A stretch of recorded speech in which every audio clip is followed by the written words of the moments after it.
ইমাম মালিক রহমতুল্লাহ আলাইহি জবরদস্ত আল্লাহর ওলি। উনার জামানায় এক মহিলা ইন্তেকাল করেছেন। মহিলা দিনদার ছিলেন, পর্দানশীল ছিলেন, কথাগুলো বুঝবেন, নামাজি ছিলেন। এই মহিলা ইন্তেকাল করবার পরে মহিলার গোসল করাবে, কিন্তু এই বাড়িতে কোনো মহিলা নাই। আরেক মহল্লার থেকে কয়েকজন মহিলা এসেছে, ওই নারীকে গোসল করাবার জন্য এসেছে। গোসল করাবার জন্যে যখন তাকে পর্দা করে গোসলখানায় নিয়ে গেল, যেই মহিলা মৃত মহিলাকে গোসল করাবে সে আগে থেকেই তাকে চিনত। গোসল করাতে গিয়ে শরীর থেকে যখন কাপড় সরিয়ে দিয়েছে, লজ্জাস্থান থেকে পুরা বডি থেকে যখন কাপড় সরিয়ে দিয়েছে, যেই মহিলা গোসল করাতে গিয়েছে ওই মহিলা ওই মৃত নারীর রানের উপরে হাত রেখে হঠাৎ বলে ফেলেছে, আজ তোমার গোসল আমি করাচ্ছি। আর তোমাকে না একদিন আমি দেখছিলাম একটা ছেলের সঙ্গে হাত ধরে, এক ছেলের সঙ্গে তোমাকে একদিন হাত ধরে ঘুরে বেড়াতে দেখেছি। পাবলিক তোমাকে কত ভদ্র মনে করত, কত তুমি পর্দা করে চলতে, মানুষ তোমাকে তাহাজ্জুদ গুজার মনে করত, তোমার স্বামী তোমাকে আমানতদার মনে করত, পাবলিক তোমাকে বড় ভদ্র নারী জানতো। আর তোমাকে আমি আরেক ছেলের সঙ্গে দেখছি। এই কথা বলবার সাথে সাথে যেই নারী গোসল করাচ্ছিল তার হাতটা ওই মৃত নারীর রানের সঙ্গে আটকে গেল, একবার আঠার মতো আটকে গেল। হাত আর ছুটে না, অনেক চেষ্টা করে হাত ছুটানো যায় না।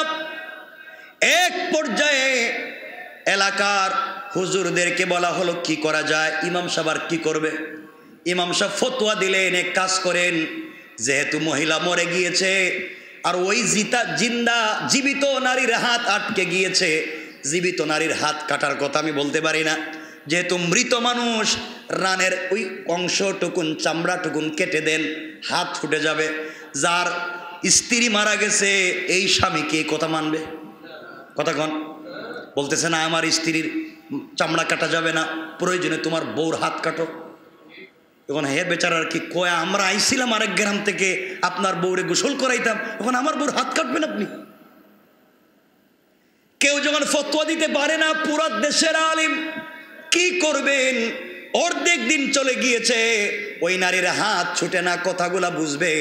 লম্বা সময় চলে গেল, শেষ পর্যন্ত সবাই মিলে এই দেশের সব থেকে বড় মুফতি যিনি ছিলেন ইমামে মালিক রহমতুল্লাহ আলাইহির কাছে গেলেন। তিনি শুনলেন, তিনি বললেন পর্দা করে একটা জায়গায় রেখে দাও। সবাই বলছে হুজুর অর্ধেক দিন চলে গিয়েছে, ওই মহিলার ওযু ইস্তেঞ্জার প্রয়োজন, গোসল করবে, প্রস্রাব করবে, খাবার খাবে, কিন্তু হাত ছুটে না, তাকে ওই মহিলার কাছ থেকে আনাও যায় না। কি করব বুঝতেছি না, পুরো এলাকায় মাতম চলতেছে, কান্নাকাটি চলতেছে, কি হয়েছে বুঝতে পারলাম না। এক পর্যায়ে ইমাম মালিক কাছে আসলেন, মহিলাকে বললেন ঘটনা কি হয়েছে তুমি বলো। আমার কাছে রাডার আছে, আমার কাছে সমস্যার সমাধান আছে, কোরআন হাদিস আছে, মিথ্যা বলবো না, সত্য কথা বলো, কি হয়েছে। মহিলা আরো চালাক, হুজুরে উল্টা বুঝায়। আছে না এমন লোক? দেখবেন হে ফেরেশতার মতো, কিছু জানে না, হে কয় হে নাকি গাঁজা খায় না, হে ফেন্সিডিল বিক্রিও করে না। পুলিশ যখন ফিডানি শুরু করছে, কয় খাই, আমিও খাই, আমার বাপও খায়, এখন কইতেছে, আগে কিন্তু স্বীকার করে না। আমার বন্ধুগণ, ইমাম মালিক বললেন কি হয়েছে বলো। মহিলা বলতেছে জানি না, আমি এসে এখানে তিলাওয়াত করতেছিলাম, হঠাৎ দেখি হাত আটকে গেছে। হে নাকি তিলাওয়াত করতেছিল, হে তিলাওয়াতে ছিল, আমার হাত হঠাৎ আটকে গেল। ইমাম মালিক বলে মিথ্যা কথা বলবা না, সত্য কথা বলো, বেঁচে থাকতে হলে, নচেত তোমাকে হত্যা করব। এক পর্যায়ে সন্ধ্যা হয়ে গিয়েছে, ওই মহিলা কোনো উপায় না পেয়ে ইমাম মালিকের কাছে বলতেছে, ইমাম মালিক ওই মহিলাকে যখন গোসল করাচ্ছিলাম হঠাৎ করে আমি বলে ফেলেছিলাম, আমি একদিন ধারণা করে ওই মহিলার সঙ্গে একজন পুরুষকে দেখছিলাম, জানি না কে, আমি বলছিলাম ওই গোসল করাতে তার রানের উপরে হাত রেখে তুমি একজন বেগানা পুরুষের সঙ্গে ঘুরে বেড়াইছো, এই কথা বলার কারণে হাত আটকে গেল। ইমাম মালিক বললেন তুমি তুহমত দিয়েছ, হয়তো মিথ্যা কথা বলেছ, হয়তো তার সঙ্গে তার স্বামী ছিল, এই জন্য দুনিয়ায় তোমাকে শাস্তি পাওয়াই লাগবে। সুতরাং কোরআন আছে আমার কাছে, আমি দেখব তুমি এই অপরাধের শাস্তি কি। অপরাধের শাস্তি কোরআন খুললেন, খুলে দেখলেন কেউ যদি কারো উপরে মিথ্যা তুহমত দেয়, এই তার দুনিয়ার শাস্তি হলো আচ্ছা মতো একটা বেত নিয়া তার বডিতে 80টা বেত্রাঘাত দূররা। কয়টা? কয়টা? 2 সাইডটা মারার পরে মানুষ বাঁচে না। কয়টা মারতে বলছেন? 80টা। 80 বেত্রাঘাত। সবাই তো আশ্চর্য, এখন কি করা যায়? তিনি বললেন মারো। সে তুহমত দিয়েছে, মিথ্যা বলেছে, অপবাদ দিয়েছে, জাহান্নামে তো যাবেই, দুনিয়া শাস্তি পাওয়া লাগবে, কারণ সে কোনো মিথ্যা তুহমত দিতে গেল। এই জন্য খবরদার, সাবধান করে দিয়ে যায়, কেউ কারো প্রতি মিথ্যা তুহমত দিবেন না। হয়তো ইন্তেকাল করবেন, তওবা করার, মাফ চাওয়ারও সুযোগ খুঁজে পাবেন না। আমার বন্ধুগণ, এক পর্যায়ে 1-2 করে 70টা বেত্রাঘাত দেওয়া হলো, কিন্তু মেয়েটার হাত ছুটে না। এক পর্যায়ে 59টা বেত্রাঘাত করা, 79টা বেত্রাঘাত করা হলো, এখনো হাত লেগে আছে। ইমাম মালিক বলেন, আমি এতদিন কোরআন হাদিস দিয়া পাবলিকরে কত ফতোয়া দিলাম, আজ দেখি ছুটে না, তাহলে মহিলাই সত্য, এ তুহমত দেয় নাই, এ সত্য। আমি উল্টা তারে 79 বেত্রাঘাত দিলাম, এখন তো বাঁচবেই না। 79 বেত্রাঘাত করলাম, মরেই যাবে, বাঁচবেই না, করলাম কি? এক পর্যায়ে তিনি 80 নম্বর বেত্রাঘাত করার জন্য যখন বেত উঠাইয়া 80 নাম্বার বেত তার বডিতে মারছেন, হঠাৎ করে ঠাস করে বডি থেকে হাত ছুটে গিয়েছে। আল্লাহু আকবার! তিনি বুঝতে পারলেন তুমি তুহমত দিয়েছো। তারা যদি এক রাত্রের একটা মুহূর্ত ইবাদত করে 83 বছর ইবাদতের সওয়াব তাদের আমলনামায় আমি আল্লাহ লিখে দেব। আমার বন্ধুগণ, এমন একটা রাতের নাম লাইলাতুল কদর। আপনার জিন্দেগিতে ভালো করে মনে রাখবেন কথাগুলো। আপনার আমার বয়স যদি 60 বছর হয়, কত বছর? কত বছর? 60 বছরে ধরেন 20 বছর আপনি হেলায় খেলায় কাটাইয়া দিয়েছেন। 40টা বছরে আপনি যদি সবে কদর পাওয়ার কথা, লাইলাতুল কদর পাইছিলেন কয়টা? কথা বলেন। 40 বছর, প্রত্যেক বছর লাইলাতুল কদর যায় না? তাহলে আপনার 60 বছর বয়সে 60টা যায় নাই, ধরেন 20টা ধরতে পারেন নাই, 40টা তো ধরার কথা। জওয়ানেরা যাদের 20 বছর, কমপক্ষে 40টা বছর, 40টা লাইলাতুল কদর ধরো। আপনি যদি মাত্র 40 রাত্র ঠিক মতো ইবাদত করতে পারেন, আল্লাহর রাসূল বললেন ওই ব্যক্তি 3333 বছর একাধারে, 3333 বছর একাধারে রোজা রেখে একাধারে তাহাজ্জুদের নামাজ পড়ে যেই সওয়াব পাওয়ার কথা, 40টা রাত্র ইবাদত করবার কারণে তার আমল নামায় আল্লাহ তাআলা 3333 বছরের ইবাদতের সওয়াব লিখে দেয়। সুবহানাল্লাহ পড়েন। তাহলে মাত্র 40টা রাত ইবাদত করে 3300 বছরের সওয়াব পাচ্ছেন, এর চাইতে সুযোগ আর আছে? আছে? তাহলে লাইলাতুল কদর ধরতে পারবো তো ইনশাআল্লাহ?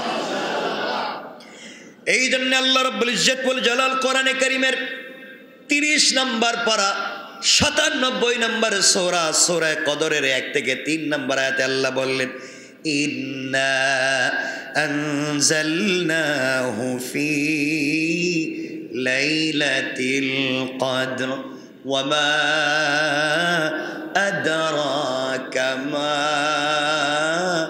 লাইলাতুল কদর লাইলাতুল কদরি খায়রুম মিন আলফি শাহর। আল্লাহ রাব্বুল ইজ্জত ওয়াল জালাল বললেন, নিশ্চয় আমি কোরআন নাজিল করেছি কদরের রাতে। আল্লাহ বলেন কোরআন দিয়েছি আমি রমজানুল মুবারকে, রমজানে কোরআন নাজিল করেছি। কোন রাত্রে নাজিল করেছেন বলেন নাই, আর এই আয়াতে বলছেন কোরআন নাজিল করছি রমজানে, পুরা মাস জুড়ে নয়, লাইলাতুল কদরের রাত্রে। সুতরাং এই রাত যদি ধরে ফেলি, আল্লাহ কোরআন নাজিল করে নিজে তেলাওয়াত করছেন, জিবরিল আমিন তেলাওয়াত করছে। আমরা যদি ওই রাত জাগ্রত থেকে কোরআন তেলাওয়াত করি, আল্লাহ বলেন তাদের বডিতে জাহান্নামের আগুন কোনোদিন স্পর্শ করতে পারে না। কোন সুবহানাল্লাহ। আমার বন্ধুগণ, কোরআন নাজিল রমজানের কোন রাত্রে? কথা বলে লাইলাতুল কদরের রাত্রে। লাইলাতুল কদরে কোরআন নাজিল করেছেন জিবরিল আমিন আল্লাহর রাসূলকে। কোন রাত্রে কোরআন নাজিল হয়েছে? রাত্রটা কদরের রাত ছিল। এই রাত তারিখ সহ জিবরিল আমিন আল্লাহর রাসূলকে বলেছিলেন।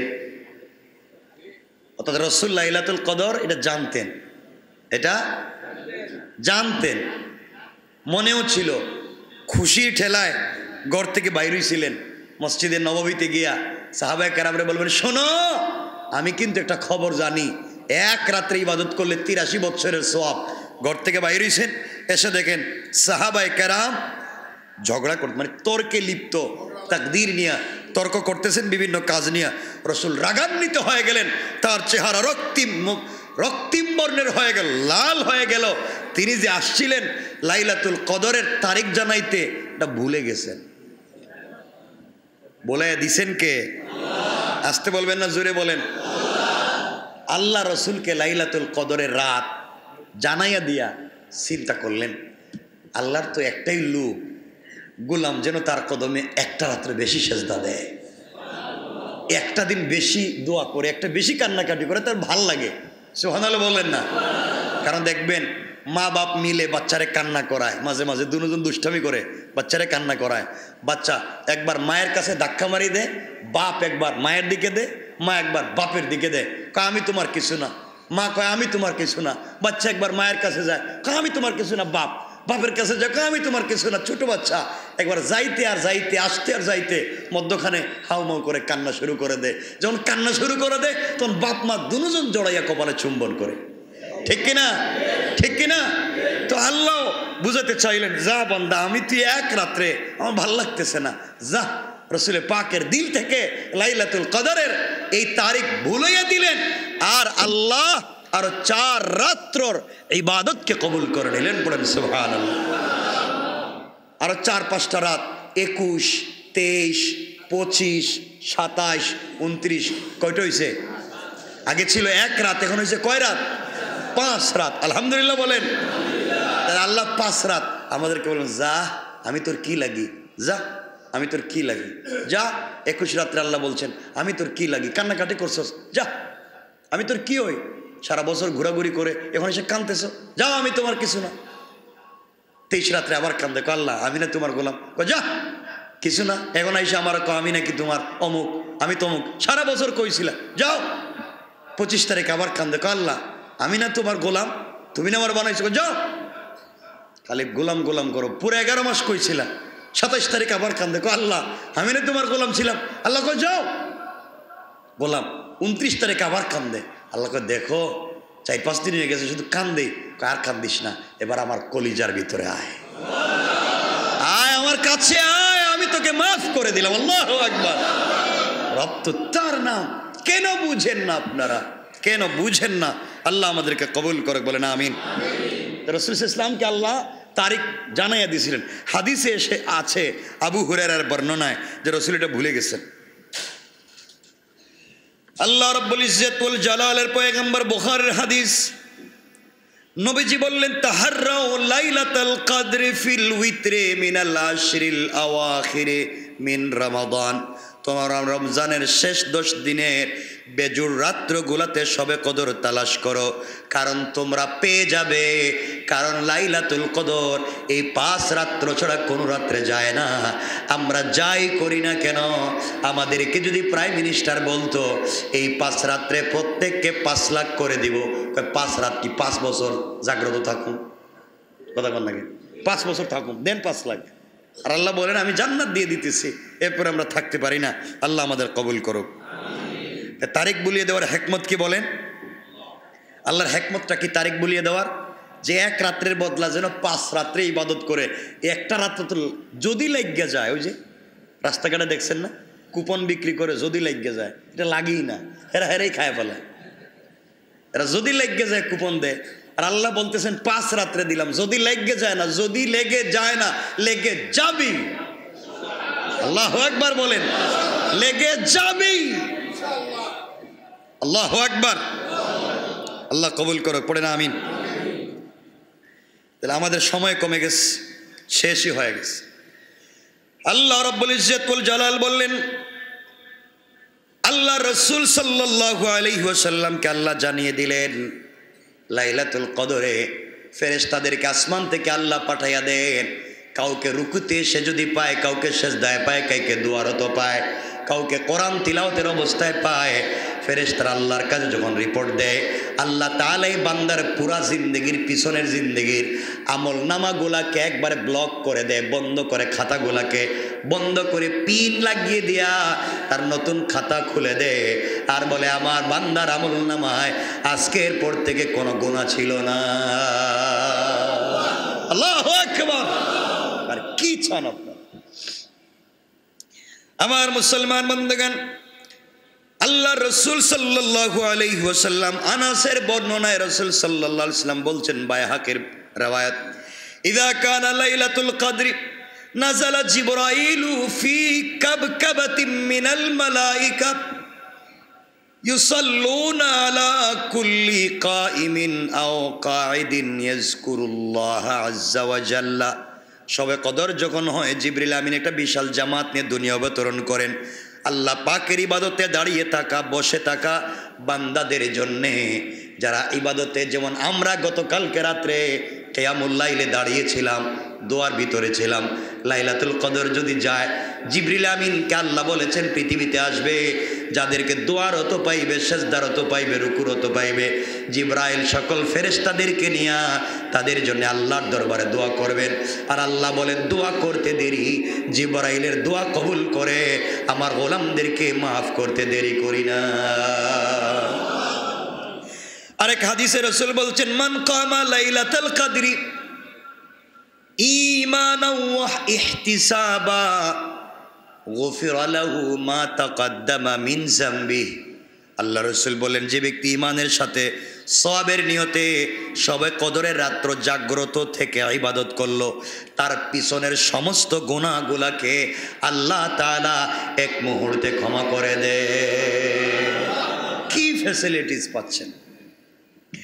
ইবনু মাজার হাদিসে আয়েশা সিদ্দিকা বলেন, আল্লাহ রসুল বলছেন, আরাআইতা ইন আলিমতু আইয়া লাইলাতিন লাইলাতুল কদরি মাযা কুলু ফিহা ক্বালা কওলি আল্লাহুম্মা ইন্নাকা আফুউন কারীম অথবা আল্লাহুম্মা ইন্নাকা আফুউন তুহিব্বুল আফওয়া ফাফু আন্নি ইয়া করিম ফাফু আন্না ইয়া করিম। আয়েশা সিদ্দিকা বলেন, ইয়া রাসূলুল্লাহ, আমি যদি বুঝতে পারি আজকের রাত্র লাইলাতুল কদর আমি কি দোয়া পড়ব, নবীজি বললেন, তুমি দোয়া করো, আল্লাহুম্মা ইন্নাকা আফুউন তুহিব্বুল আফওয়া ফাফু আন্না ইয়া করিম ফাফু আন্নি ইয়া করিম। এই দোয়া করতে থাকো, তোমার আমলনামায় কোনো গুনাহ লেখা থাকবে না। তাহলে আমরাও যদি বুঝতে পারি লাইলাতুল কদর, আল্লাহুম্মা ইন্নাকা আফুউন তুহিব্বুল আফওয়া ফাআফু আন্নি ইয়া কারীম, এক নম্বর এটা পড়ব। বেশি বেশি করে ইস্তেগফার করব, বেশি বেশি করে দুরূদ শরীফ পড়ব, তাসবিহে ফাতেমি পড়ব, আর বেশি বেশি করে আপনারা পড়বেন লা হাওলা ওয়ালা কুওয়াতা ইল্লা বিল্লাহ, আরও পড়বেন সুবহানাল্লাহি ওয়া বিহামদিহি সুবহানাল্লাহিল আযীম, আরও পড়বেন লা ইলাহা ইল্লাল্লাহু ওয়াহদাহু লা শারীকা লাহু লাহুল মুলকু ওয়া লাহুল হামদু ওয়া হুয়া আলা কুল্লি শাইইন কাদির। এতক্ষণ যা বললাম এগুলা যদি আপনি পড়তে থাকেন, রাসূল বলেছেন আল্লাহ শুধু তাকে মাফ করবেন তা না, বরং তার ব্লাড রিলেটেড খানদানকে মাফ করে দেবেন। পারবো না ইনশাআল্লাহ? আল্লাহ কবুল করুক, পড়েন আমিন। আরো জোরে বলেন আমিন। আমার বন্ধুগণ, কথাগুলো ভালো করে দিল দিয়ে শোনেন। দুনিয়ার জমিনে আল্লাহ রব্বুল ইজ্জতুল জালাল আমাদেরকে প্রেরণ করেছেন। দুনিয়ার জমিনে আমরা ঠিকমতো আল্লাহ রব্বুল ইজ্জতুল জালালকে চিনতে পারলাম না। এই দুনিয়ার জমিনে আল্লাহ রব্বুল ইজ্জতুল জালালকে ভালো করে ধরতে পারলাম না। আল্লাহ রব্বুল ইজ্জতুল জালাল কেন দিলেন? রমজান দিয়ে, রোজা দিয়ে, রাত তারাবি পড়াইয়া, সারাদিন না খাওয়াইয়া আল্লাহর লাভ কি? কষ্ট দিয়ে আল্লাহর লাভ কি? 1 মিনিটে বলে দেই, কথাগুলো ভালো করে বুঝবেন। কেন আমাদের সঙ্গে এমন আচরণ করতেছেন?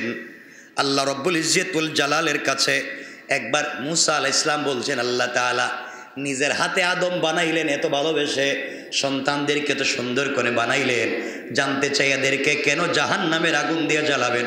আপনি বলে দেন। আজকে যেহেতু শেষ জুমাবার, কয়েক মিনিট শুনে ফেলেন। আর জুমা হয়তো আমাদের জিন্দেগিতে একত্রিত হতে নাও পারি। কথাগুলা দিল দিয়ে শুনেন। মুসা আলাইহিস সালাম আল্লাহর কাছে বলছেন, আল্লাহ তাআলা নিজের হাতে আদম বানাইয়া কেন জাহান্নামের আগুন দিয়ে জ্বালাবেন বলেন? আল্লাহ বলেন, মুসারে জবাব দিচ্ছি শোনো। মুসা আলাইহিস সালামকে আল্লাহ বলেন, শোনো মুসা, তুমি ধান চাষ করো। কি চাষ? ধান চাষ করো। মুসা আলাইহিস সালাম কষ্ট করে এক খণ্ড জমিতে ধান চাষ করলেন। প্রথমে ঘাসগুলা ফেলে দিলেন, জমিতে হাল চাষ করলেন, এরপরে পানি দিলেন। জমি যখন উপযুক্ত হয়ে গেল, এই জমিতে পানি দিলেন। এক পর্যায়ে তিনি ধান চাষ করলেন। আস্তে আস্তে চারাগুলা বড় হতে লাগলো। এক পর্যায়ে মুসা আলাইহিস সালাতু ওয়াস সালাম পরিচর্যা করতে লাগলেন। এলাকাগুলাকে তিনি বাউন্ডারি করলেন, বেড়া দিলেন, যেন কোনো জিনিস ঢুকে তা নষ্ট করতে না পারে।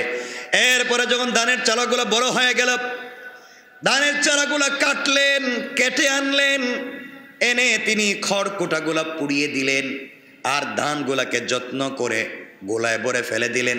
আল্লাহ রব্বুল ইজ্জতুল জালাল মুসা আলাইহিস সালামকে বলছেন, মুসারে রুদ্রে পুড়ে বৃষ্টিতে ভিজে এত পরিশ্রম করে ধানের গাছগুলা লাগাইলা, এগুলাকে তুমি কেন আগুন দিয়ে জ্বালাইয়া দিয়েছো জানতে চাই। মুসা আলাইহিস সালাম বলছেন, আল্লাহ তাআলা ধানের গাছগুলো আমার উদ্দেশ্য ছিল না, উদ্দেশ্য ছিল ধান। আল্লাহু আকবার। ধানের গাছ আমার উদ্দেশ্য না, উদ্দেশ্য হচ্ছে ধান। আয় আল্লাহ, যেগুলা রত্ন হয়েছে যত্ন করে গোলায় ভরে দিয়েছি, যেগুলা আবর্জনা হয়ে গিয়েছে আগুন দিয়ে জ্বালিয়ে দিয়েছি। আল্লাহ বলেন, মুসা রে, আমি আল্লাহ তাআলা রমজান দিয়েছি, রমজান দিয়ে বান্দাকে রত্ন বানাতে চাই। যত্ন করে বানাইছি, যত্ন করে সৃষ্টি করেছি। যারা রত্ন হয়ে যাবে রমজানের ইবাদত করে, তাদেরকে জান্নাত দিব। আর যারা আবর্জনা হয়ে যাবে তাদেরকে খড়কুটার মতো জাহান্নামের আগুন দিয়ে জ্বালাইয়া দিব। নাউযুবিল্লাহ। কথা কি বুঝতে পেরেছেন? আমার কথা কি বোঝা যায়? এই জন্য এই রমজানে সময় শেষ হয়ে গেল, আমাদের মাহফিল দরকার আছে না নাই? কথা বলেন, আছে না নাই? এই জন্য বেশি বেশি করে মানুষের উপরে তুহমত দিবেন। হ্যাঁ, ইনশাল্লাহ। ইনশাল্লাহ কইতেছেন, ইনশাল্লাহ। বেশি বেশি কি তুহমত দিবেন? গীবত করবেন? এটা তো আমাদের পেশা। আমরা আমাদের কাজ তৈয়া তুহমত নিয়ে ব্যস্ত থাকি। আপনাদেরকে একটা হাদিস শোনায়া দিই। সময় যদি শেষ, আর হয়তো রমজান আমরা কতজন আর বাঁচবো, কে কোন জায়গায় মরে যাই বলতে পারি না। 2-3 মিনিট সময় নিয়ে আপনাদেরকে বলে দেই। আপনি তাহাজ্জুদ পড়তেছেন, আপনি লাইলাতুল কদর পাইছেন, আপনি সব পাইছেন, কিন্তু আপনি তুহমত লাগান, মিথ্যা কথা বলেন, অপবাদ দেন, আপনি মিথ্যা কাজ করেন, তুহমত দেন, আপনি এত বড় নিমক হারাম ধান্দাবাজ বেঈমান, আপনি যত আমল করেন কবুল হবে না, আপনি জাহান্নামে যাবেন। আপনি জাহান্নামে যাবেন 100%। আপনি শুধু জাহান্নামে না, আপনি ইনকাম করে এই ধান্দাবাজি করে যে পয়সা ইনকাম করে যাদেরকে খাওয়াচ্ছেন, ওদের ব্লাডও হারাম হচ্ছে, তারাও জাহান্নামে যাবে আপনার কারণে। পুরো পরিবারকে জাহান্নামী বানাচ্ছি আমি আর আপনি, শুধু তুহমত দিয়া। তুহমত কত বড় অপবাদ জানেননি? জানা আসেনি? হাদিস ছোট করে দিই। হজরতে ইমাম মালিক রহমতুল্লাহ আলাইহির জিন্দেগি থেকে শোনায় দিই। ইমাম মালিক, তুহমত দিলে কি হয়?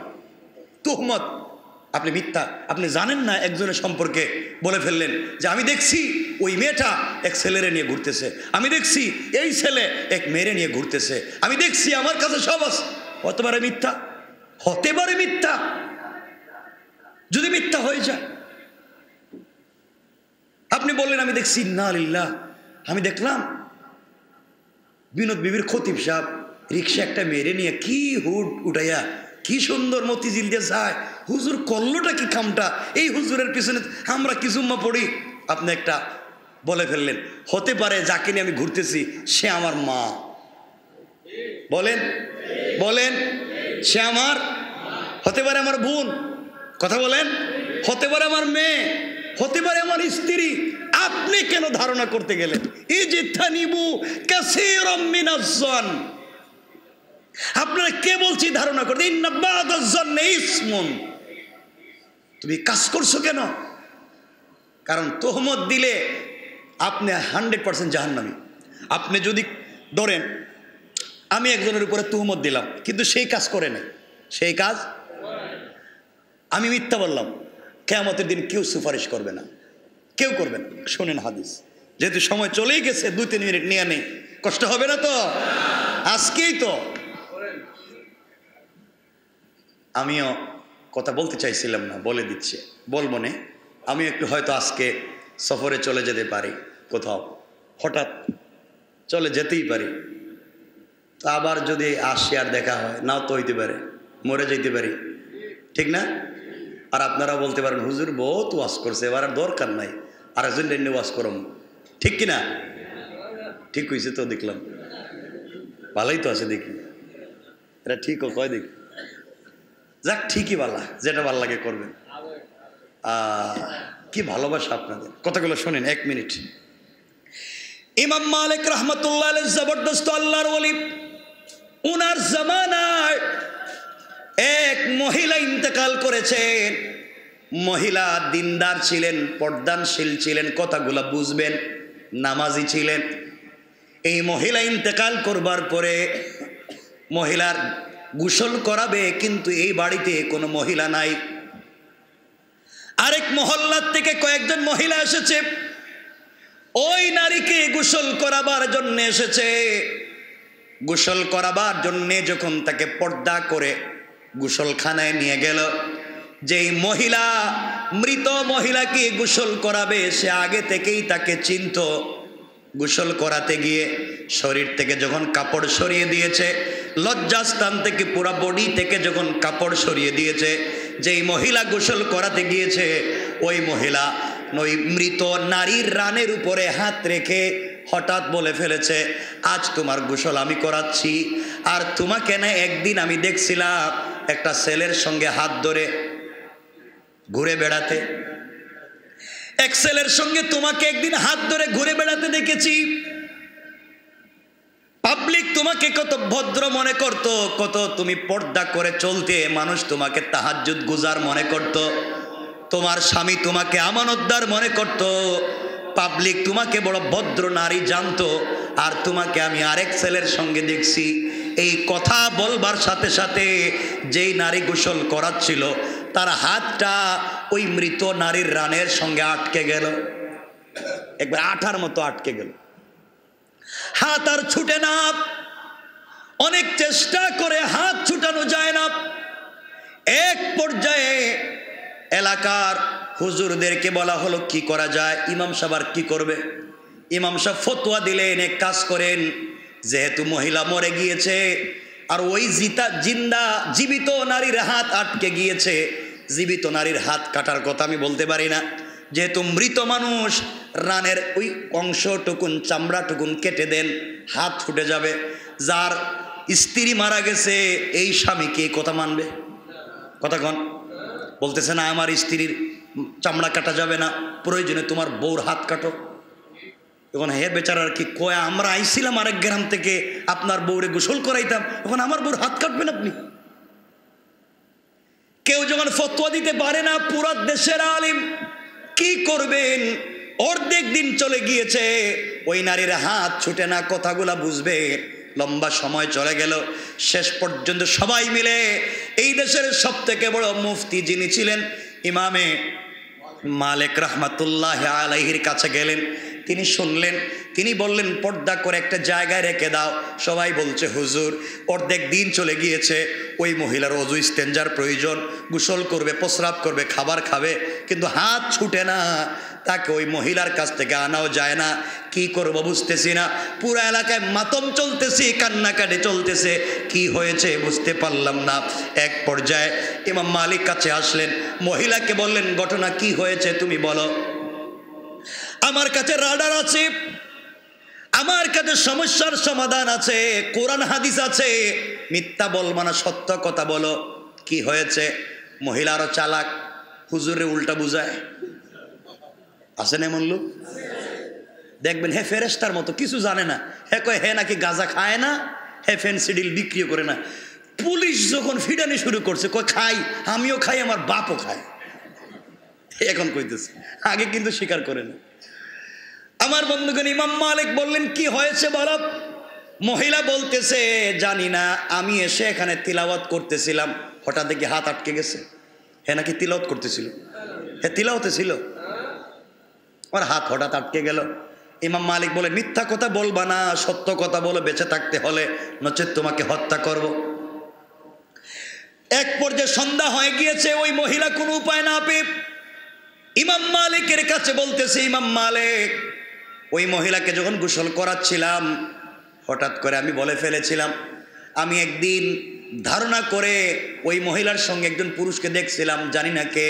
আমি বলছিলাম ওই গোসল করাতে তার রানের উপরে হাত রেখে তুমি একজন বেগানা পুরুষের সঙ্গে ঘুরে বেড়াইছো। এই কথা বলার কারণে হাত আটকে গেল।